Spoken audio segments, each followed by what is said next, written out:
Deus. Cumprimento a todos com a paz do Senhor, amém? Graças a Deus por esse tempo abençoado de louvor. Amém? Glória a Deus. São todos bem-vindos em nome de Jesus.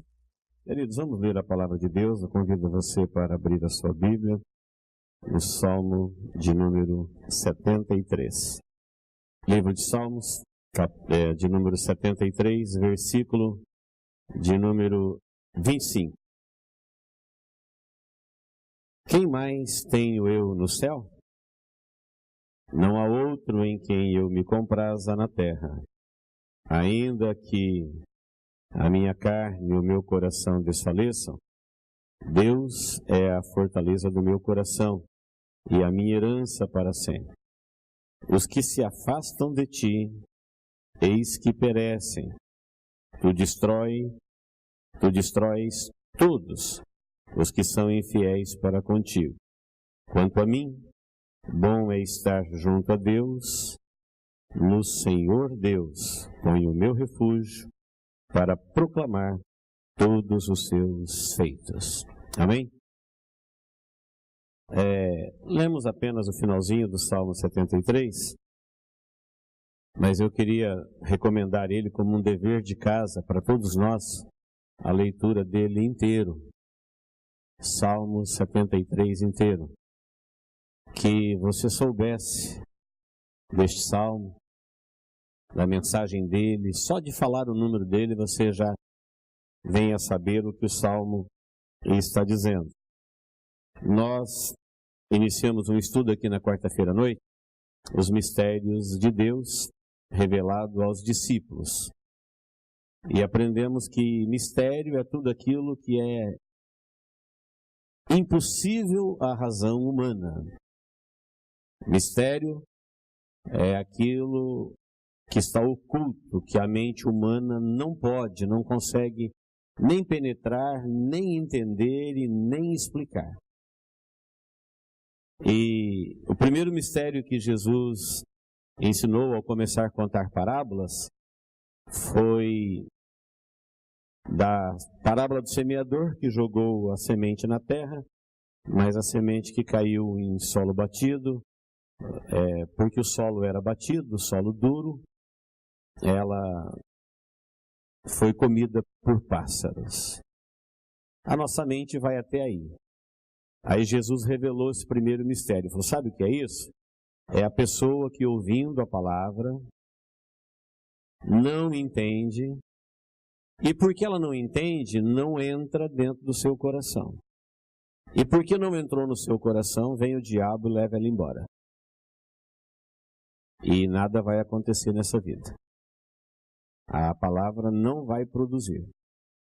Então, se perguntássemos para Jesus, por que a palavra de Deus, suas promessas, seu agir não funciona na vida de muitas pessoas?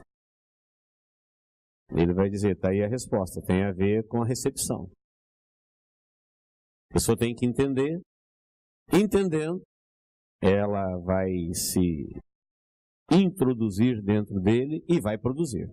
Ela não volta vazia, ela é viva, ela é de Deus, ela foi enviada para cumprir o que lhe apraz.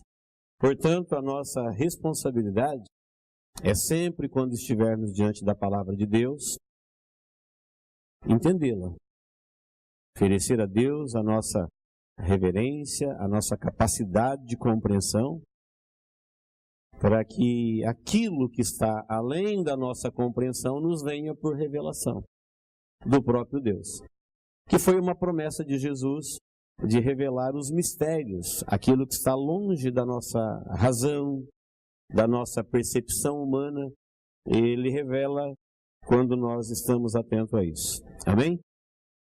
Então todos nós devemos saber o que o Salmo 73 diz, para que ele não seja arrebatado da nossa mente, da nossa vida e não venha cumprir o propósito para o qual foi enviado. O Salmo 73 é um testemunho que foi escrito para ser cantado de Asaf. Asaf, ele era um líder do louvor, ele era um dos principais coristas do templo da época de Davi. Portanto, um homem muito espiritual, um homem de compromisso com Deus, um homem que tinha vida com Deus, e ele fala uma coisa que aconteceu com ele aqui no Salmo 73, que provavelmente já tem acontecido ou está acontecendo com muitos de nós aqui hoje. Ele vai mudar o nosso conceito de prosperidade. Asaf, ele teve uma experiência com esse tema e ele falou: quase que eu caí, quase que eu me desviei, quase que eu me distanciei de Deus quando eu me deixei levar por esse pensamento que ele vai testemunhar aqui a respeito da prosperidade. Ele vai chamar a prosperidade como uma coisa aparentemente boa, anunciada aos cristãos para tirá-los do caminho, para desviá-los de seguir a Deus. Eu me lembro que, eu tenho anotado aqui, eu preguei essa mensagem há 11 anos atrás, aqui nesse púlpito. Eu até dei a ela o título de O Canto da Sereia.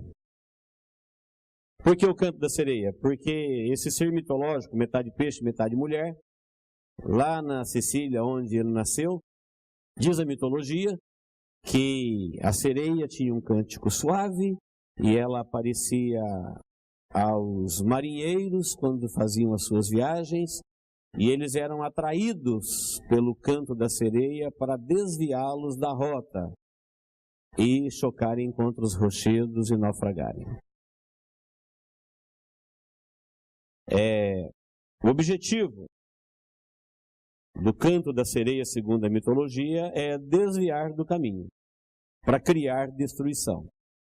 Mas isso vinha de uma forma muito atraente, um ser mitológico bonito, com uma voz suave, com uma canção suave, para desviá-los do caminho.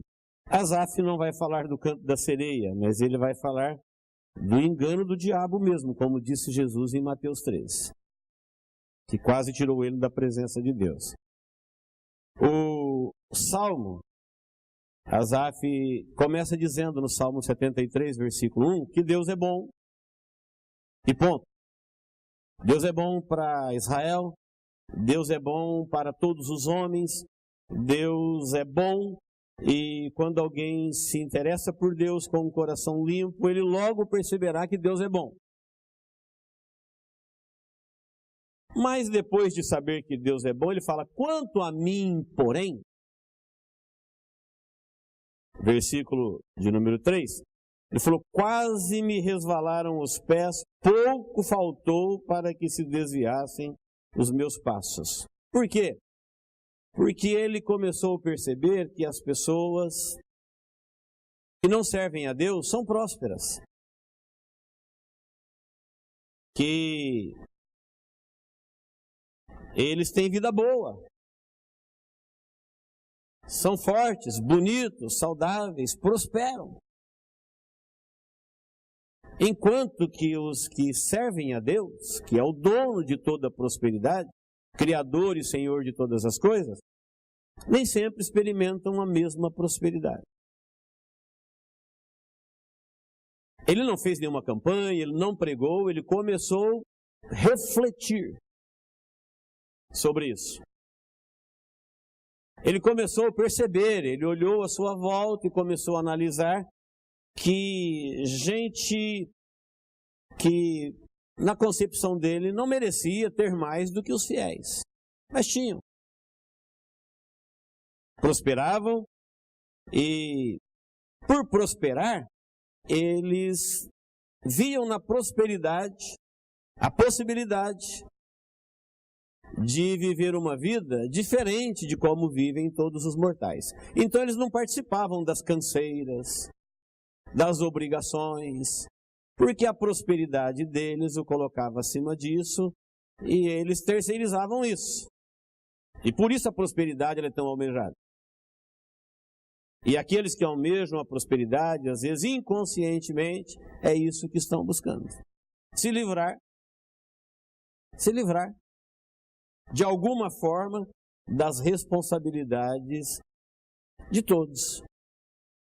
Embora Deus disse, em fadigas viverá todos os dias da sua vida, o homem quer de alguma forma se livrar dessas fadigas e ele quer se livrar dessas coisas que afligem os mortais.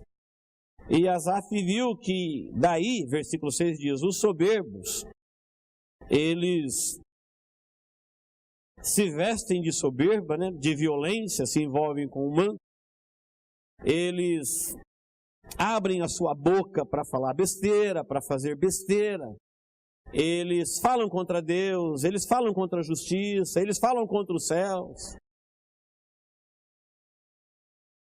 Eles não têm temor, eles não têm compromisso, eles não têm fidelidade, eles não têm nada para oferecer a Deus. E prosperam. Seus filhos prosperam, seu gado prospera. Eles prosperam. E eles ainda dizem, Deus não está nem aí. Deus não sabe das coisas que nós estamos fazendo na terra.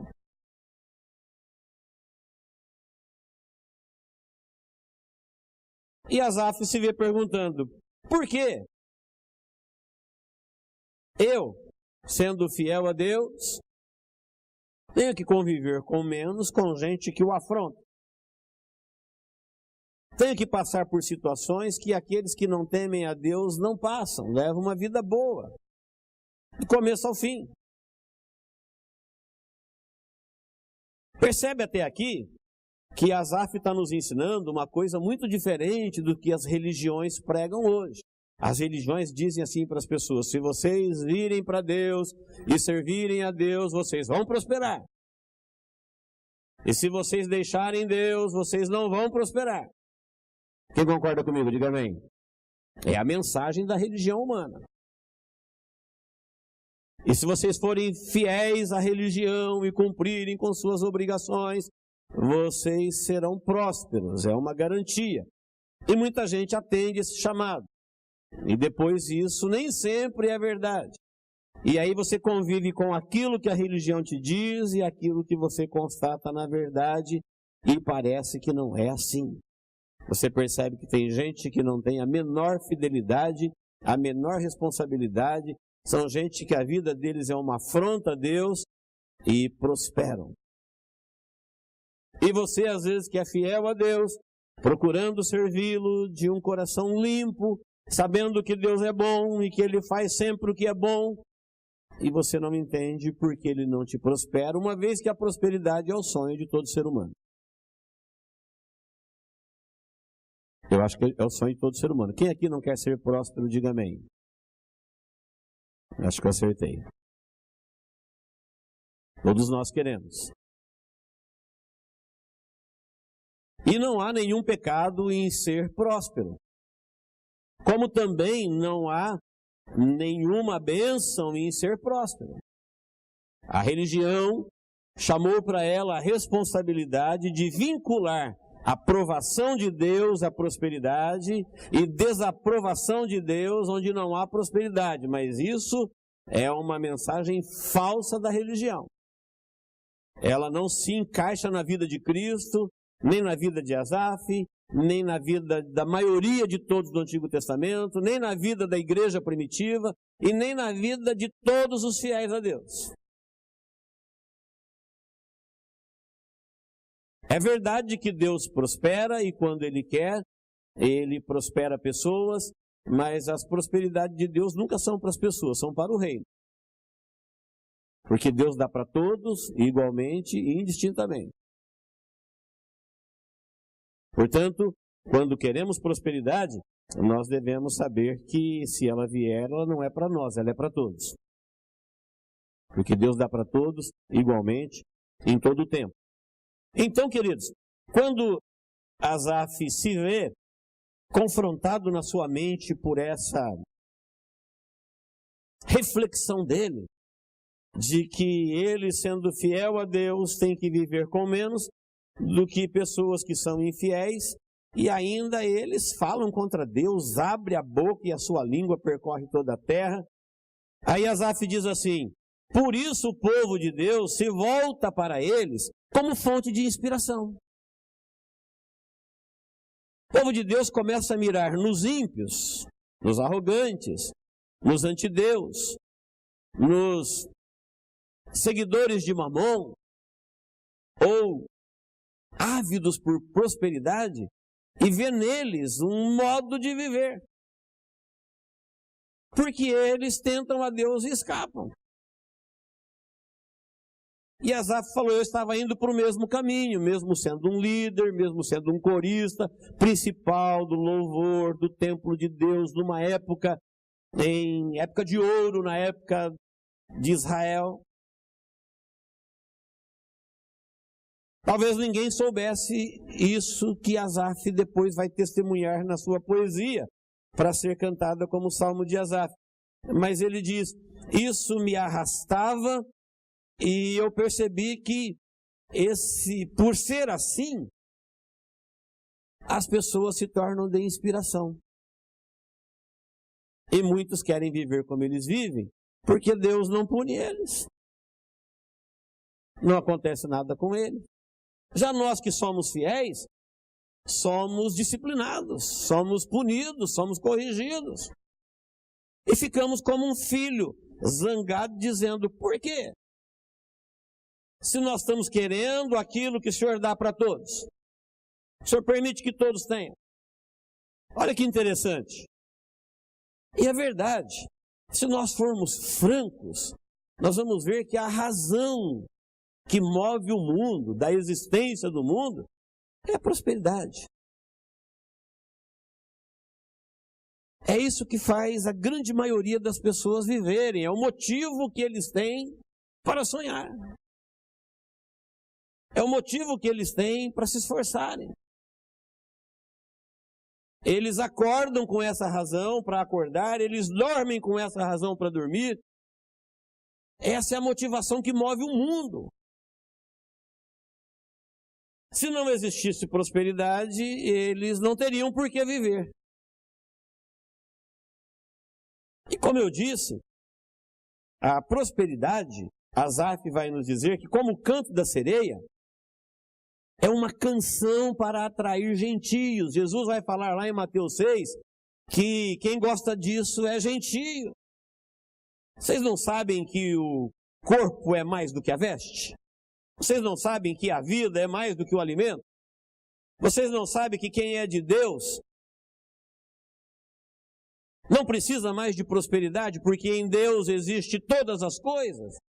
E que Salomão, em toda a sua prosperidade, não conseguiu se vestir como um lírio, que Deus veste ele hoje para morrer amanhã? Então, quem se motiva nisso para viver, isso é coisa de gentio. Isso é canção para atrair gentio para longe de Deus. Gentio gosta disso.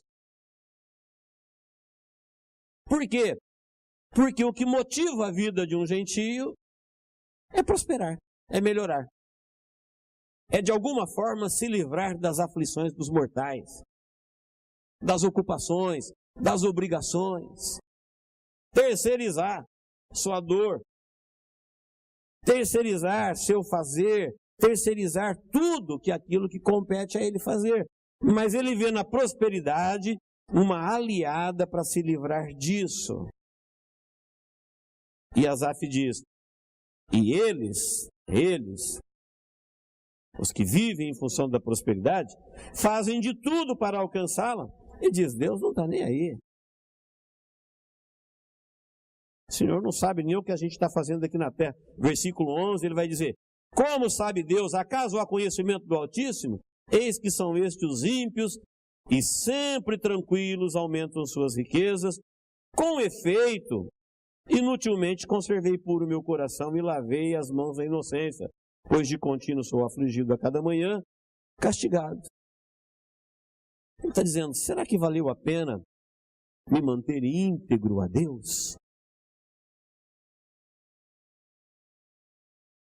Passou pela cabeça dele: fiz o correto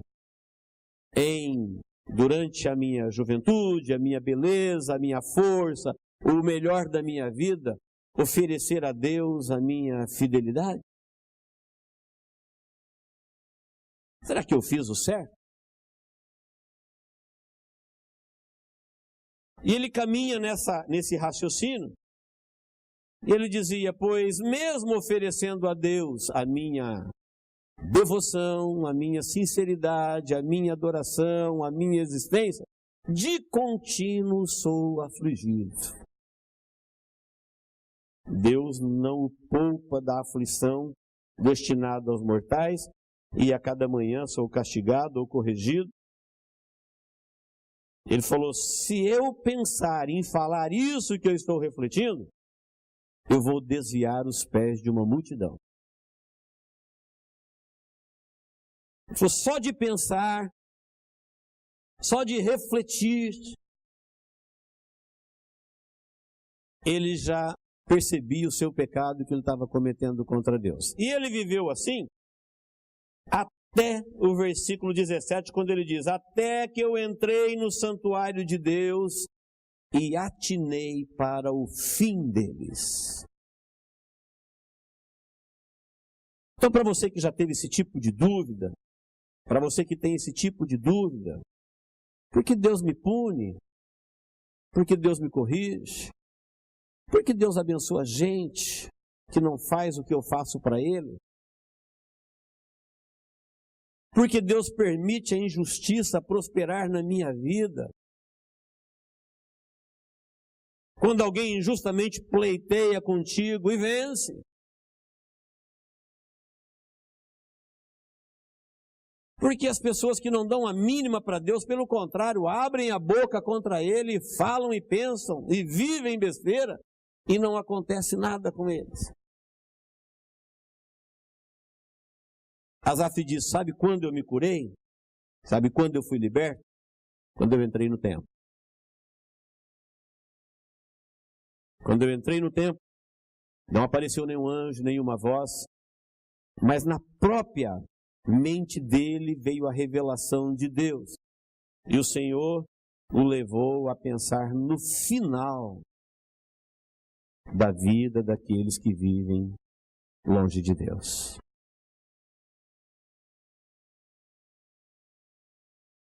Só isso. Foi suficiente para responder todas as perguntas. Você quer ter o final que eles terão? Você quer ir para onde eles vão? Você quer terminar a sua vida longe de Deus como eles terminam? Você quer colocar a prosperidade, a razão da sua existência e se desviar dos caminhos do Senhor?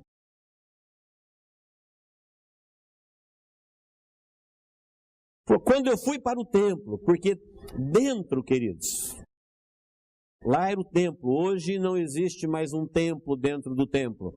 Hoje é dentro do nosso coração, porque nós somos templos vivos. E quando você está dentro da igreja do Deus vivo, é dentro da igreja que vem esta revelação. Fora dela, a motivação, os valores, os direcionamentos, os caminhos são outros. Dentro dela, como nós aprendemos aqui na quarta-feira, os mistérios são revelados e aquilo que a tua mente não consegue perceber, vem por revelação de Deus na luz do Evangelho.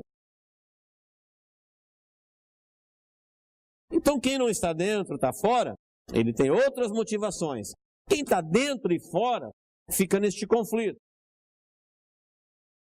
Agora quem está dentro e não fora,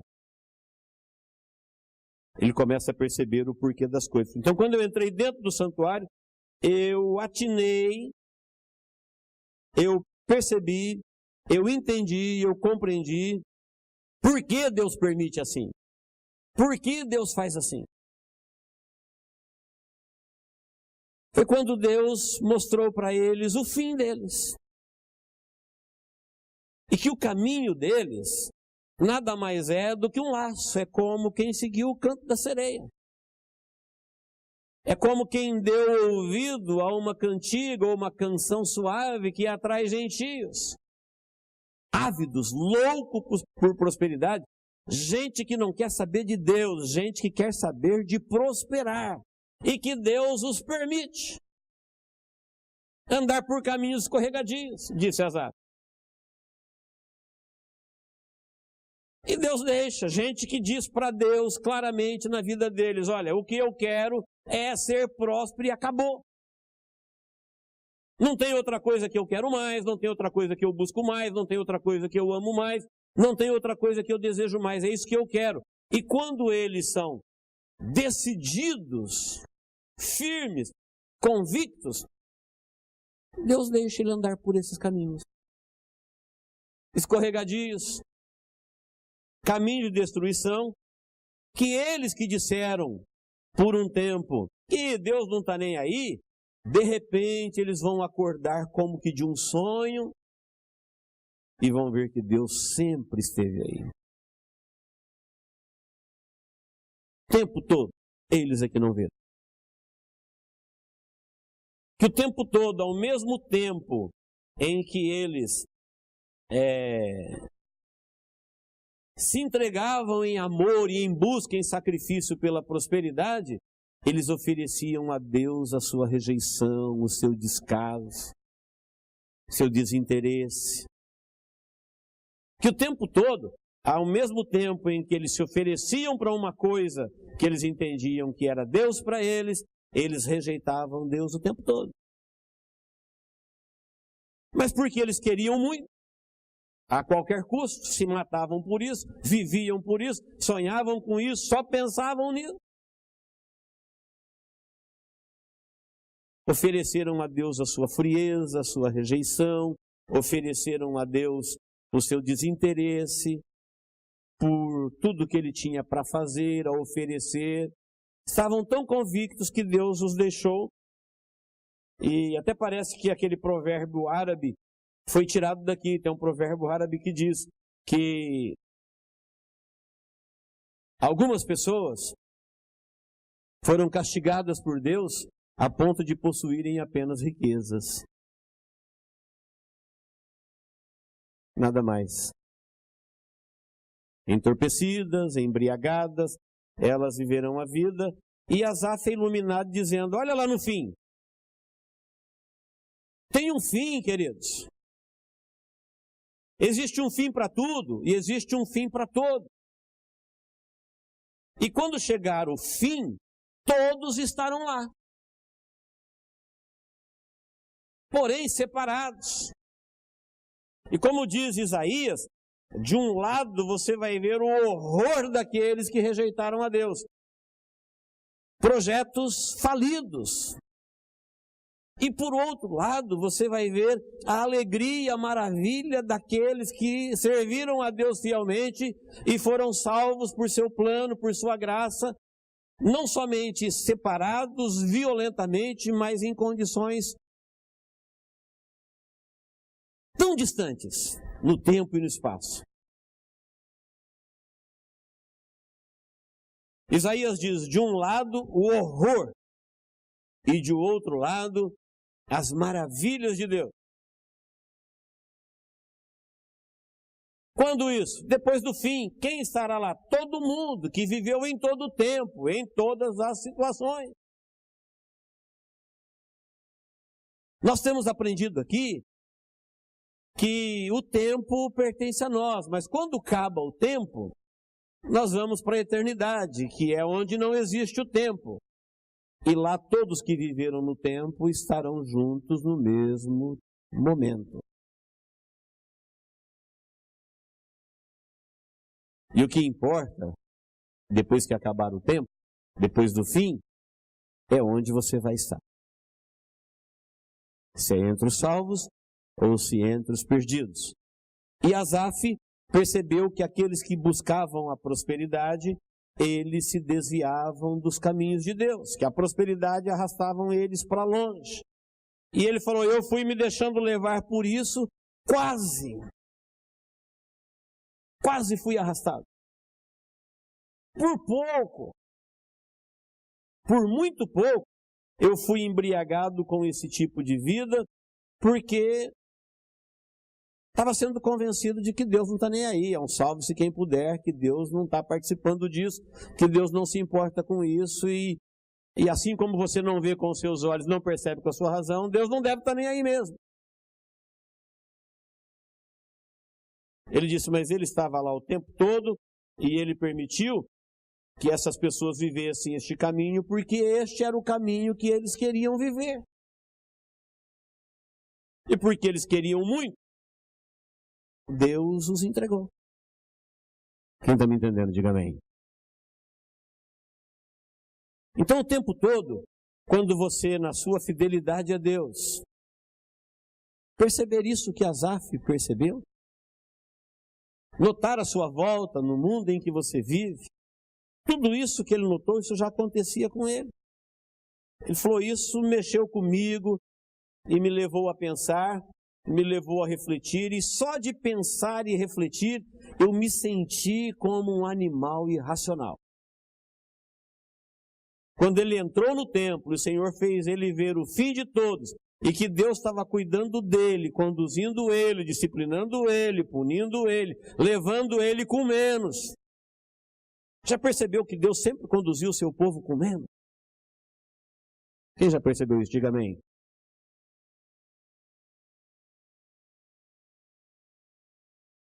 Olha para o livro de Atos. Olha para o povo de Israel ao longo de toda a sua existência. Diferente do discurso da religião, Deus sempre levou o seu povo com muito pouco. Daquilo que nós chamamos de prosperidade. Mas, na verdade, este povo estava sendo guiado pelos caminhos do Senhor para receber aquilo que Deus tinha para eles. Aí chega o tempo que Asaf diz, o que eu tenho? Eu tenho no céu Deus, e na terra não há ninguém que eu tenha além dele. Deus. E falou, e se eu tenho Deus, o que eu preciso? Agora, se você se interessou por uma coisa ou alguma coisa que te afastou de Deus, o que é que você tem? No fim, porque o último sentimento é o que fica. Não adianta nada você se sentir bem agora, Deus não está nem aí, eu estou vivendo a vida que eu sempre quis, tudo bem, ela vai acabar. E depois? Ninguém lá no fim vai ficar com o sentimento que ele sente aqui quando ele vive no engano. O último sentimento é o que fica. Quem estiver perdido vai se sentir perdido, e quem estiver salvo vai se sentir salvo. Quem me entendeu? Diga amém. É igual doença e saúde. Quando você está doente, não adianta alguém te falar, onde você estava tão bom? Estava, não estou mais. O último sentimento é o que eu sinto. Se você estiver bem hoje, alguém falar, mas onde você estava tão doente? Estava, agora eu estou bem. E é o último sentimento é o que fica. Aí Asaf diz, e no fim? Quando tudo terminar, e quando todos estiverem lá, e aquelas pessoas que você invejou, se motivou nelas, gostaria de ser elas, trocaria sua vida por elas, achou que elas eram o máximo, mesmo elas não sendo de Deus, porque nós da religião, nós, povo de Deus, se alguém disser para nós que nós não somos povo de Deus, nós vamos ficar ofendidos. Mas Asaf diz assim, olha, a prosperidade faz uma coisa que até teu povo é atraído. Quem concorda com isso? Diga amém. E é verdade, se eu trouxesse um ator global aqui num culto, você não ia achar cadeira para sentar, não. E a fila de gente para tirar foto com ele ia ser grande. Se eu trouxesse alguém do mundo da bola, alguém da televisão, alguém da fama, com raríssimas exceções, nós atrairíamos uma multidão de povo de Deus aqui. Se perguntássemos, por quê? Porque ele é de Deus? Não. Ele é um exemplo de prosperidade. O cara ganha milhões, o cara está em todas as manchetes, o cara está em todas as revistas. E você não perderia uma chance de tirar uma foto com ele, fazer uma selfie? Estou falando besteira? Não. Você vê de membro a pastor, quando passa perto dessas pessoas famosas, prósperas, raríssimas, são modelos de vida. Pode assinar aqui para mim, pode fazer uma foto aqui comigo, quer mostrar para os outros que esteve lá. Asaf falou assim, olha, o teu povo está embriagado com isso. Teu povo bebe do exemplo deles a largos sorvos. Sabe o que ele está dizendo? Bebe de copo cheio. É verdade que a maioria vai morrer tentando ser próspero e nunca serão, mas eles morrerão tentando. Eles viverão tentando. Eles gostariam de ser igual a eles. Nós gostaríamos que os nossos filhos fossem como eles. Nós gostaríamos que o mundo adotasse nossos filhos como eles foram adotados. Asaf falou, só de pensar assim eu me senti um animal. Não se ofenda, ele está falando dele. Ele não está falando da gente. Falou, só de refletir isso, eu me senti um animal. Quando eu entrei no seu templo e percebi o que o Senhor tem preparado para os seus, e eu cheguei a pensar, será que vale a pena a minha fidelidade a Deus? Parece que Ele é tão severo, Ele me disciplina, Ele me corrige, Ele não me deixa o tempo todo, todos os dias, todas as manhãs, qualquer coisa que eu faço, se eu errar, Ele me castiga.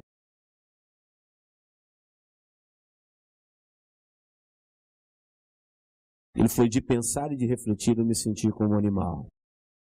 Pois bem, queridos, essa cantiga que atrai gentios para o abismo tem atraído muitos do povo de Deus. E nós precisamos entrar dentro do templo, ou seja, lá no interior da nossa vida e atentarmos à voz do Espírito Santo, que vai nos dizer assim, é isso mesmo que você quer? Ir para onde eles vão? O fim deles? A prosperidade, ela não é garantia de nada. Ela também não está dizendo nada. Se ela existir, ela existe um porquê de existir, e se ela não existir, ela existe um porquê de não existir. E nós deveríamos dizer a Deus, eu quero ser próspero se o Senhor me quiser próspero, porque se o Senhor não me quiser próspero, eu também não quero ser próspero sem Deus. Não a qualquer custo. Por quê? Porque eu não quero ir para o mesmo caminho que eles vão. Asaf diz, sabe quem eu tenho no céu? É Deus. Sabe quem eu tenho na terra? Ninguém além de ti. E, portanto, ele renova o seu compromisso com Deus, dizendo, sabe o que eu preciso? Eu preciso de Deus, eu quero Deus. E, por um pouco, eu não me desviei de Deus, não me distanciei de Deus, não me deixei levar por esse canto que atrai gentios para a destruição, por pouco eu não fui arrastado por eles. Então, queridos, nós vivemos num mundo assim. Nós somos produtos do meio. Nós convivemos, nos relacionamos o tempo todo com pessoas que a grande motivação deles, o que os fazem sorrir, sonhar, viver, dormir, levantar, acordar, pensar, fazer, é a prosperidade. Porém, nós temos uma outra motivação. A prosperidade, ela pode vir ou não vir, não muda nada o nosso relacionamento com Deus. A razão do nosso viver, acordar, dormir, existir, sonhar, pensar, e tudo que motiva a nossa vida é nós estarmos sempre com Deus na nossa vida. Com ou sem prosperidade. Jamais entender que viver sem Deus é melhor. Jamais trocar Deus por qualquer uma outra coisa. Por quê? Porque tem um fim. A vida de todo mundo chega no seu final. E como disse Jesus, quando ele falou assim, eu vou revelar para vocês os mistérios do reino dos céus, ele está dizendo, além da razão, além da vossa mente, além daquilo que vocês podem ver, existe um porquê de todas as coisas. Vocês saberão. Deus vai revelar ao seu povo. Mas os gentios, não. Jesus, quando falou de Salomão não conseguindo, em toda a sua glória, se vestir como um lírio, ele estava falando com os seus discípulos, dizendo, olha, quem gosta dessas coisas é gentio. Gentios é apaixonado por coisas do mundo. Quem dos cristãos não sabe que o mundo jaz no maligno? Quem dos cristãos não sabe, porque a Bíblia já revelou, que foi o diabo que disse para o próprio Jesus, olha, tudo isso aqui é meu, eu dou para quem eu quiser, me adora que eu te dou. Jesus disse, vai-te, Satanás, mas a maioria das pessoas diz, eu quero. Se você me der, eu te adoro. Então Jesus disse, gentio gosta disso, gentio vive por isso. Nós não somos gentios. Nós somos cristãos, lavados e remidos pelo sangue de Jesus, que aprendemos com ele buscar primeiro o reino de Deus, e as demais coisas serão acrescentadas.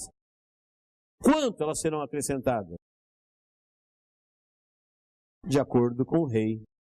Ele dá a cada um no seu reino, e quando ele dá para sempre no reino. Se nós quisermos ser prósperos, fora do reino, você vai para onde vai os gentios. Se você quiser ser próspero dentro do reino, você tem a obrigação de repartir. Aí muita gente vai falar, não quero mais ser próspero não. Se for para mim receber tudo e ter igual todo mundo, porque tudo que Deus dá, Ele dá para o reino. E de alguma forma nós temos que repartir. Deus nunca dará as bênçãos do reino para alguém individualmente. Que Deus nos abençoe em Cristo Jesus. Amém, queridos?